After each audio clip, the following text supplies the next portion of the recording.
Hi guys, welcome back. In the previous video, we discussed what are markets, and now we're going to be starting with demand and supply. So video is the first video on demand. We'll understand what demand is. So demand basically is refers to, and this is your exam definition basically, that it refers to the willingness and the ability to buy a product at a particular price. Now we know what willingness means. Willingness simply means the desire, and the ability, we're talking about financial ability here.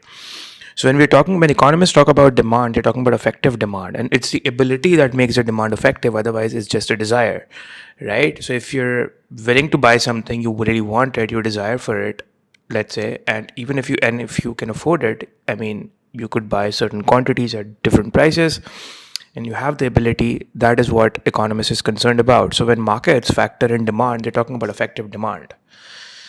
Right, so economists study effective demand, okay? That refers to the willingness and your ability to buy a product at different prices or at particular price, right? And it follows that, you know, if price increases, simply means that fewer people would be able to afford the product. We all know how price could influence our purchases. I mean, we've all experienced that, right? When we go for shopping, we see that if the price is expensive, if the prices go up, I mean, we buy less, right? And same goes for the other people as well. So fewer people will be able to afford the product. When the price goes down, more people will be willing and able to buy that product. So demand should go up, right? While if the price goes up, the demand should go down, right? Economists also study about individual demand and market demand. And what is individual demand, guys? Individual demand simply is the amount of a product an individual would be willing and able to buy at different prices. So it's like individual demand is studying, for instance, how much would you buy, or how much would I buy, or how much would he or she buy? That's individual demand at different prices. While the market demand is summing up all the demand for individuals at different prices. So it's a total demand for a product at different prices, the market demand. So it's found by adding up each individual's demand, by horizontally adding up. And we'll see that in the diagram once we do that, not in this video, in the coming videos. And we study the demand curve in the coming videos basically. So it's found by adding each of the individual demand at different prices, right? So it's the aggregation of the individual demand, basically the horizontal sum. Now, for instance, example, let's say you have a price. So this is let's say a product where at the price of $5, Mr. A is willing to buy, he's demanding 10 units, while B is demanding 8 and C is demanding 11. So the market demand would be 29 units of this product at a price of 5.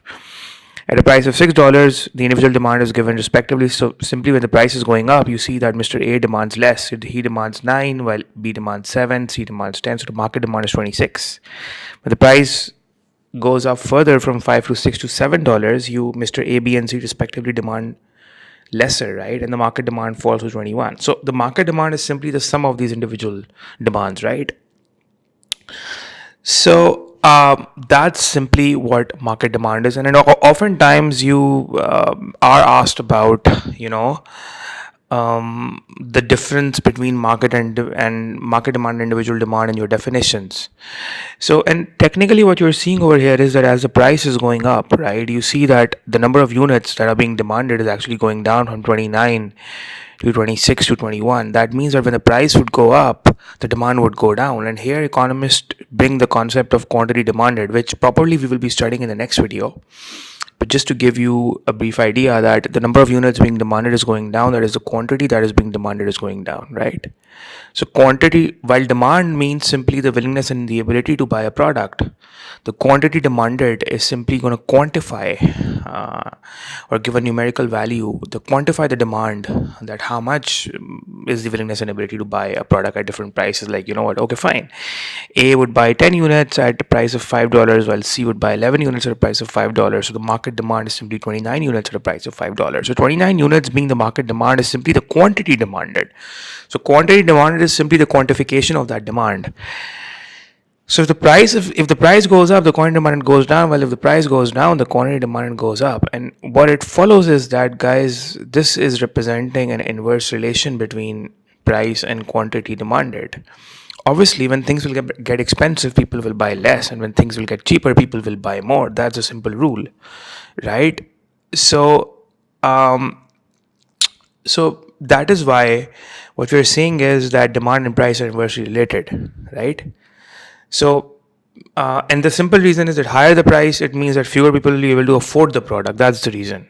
So there will be less willing and able to buy it, and obviously that means that they will switch to rival products instead, right? So as the price would rise, the willingness and ability to buy a product would fall, and vice versa. If the price would fall, more people would be willing and able to buy this product. Probably some would even switch from other alternative substitutes to your product, to this particular product, right? So that's basically the link between individual demand and market demand. And what we learned in this video is that the price of a good and the quantity of the good demanded are totally inversely related. Okay, guys, so this is a brief introduction about demand. And in the next video, we're going to be studying about the demand curve and how do we draw that. And we'll also learn about what is extension and contraction in demand. So I hope to see you all in that video. If you enjoyed this video, share it with your friends and follow my channel. Until then, take care.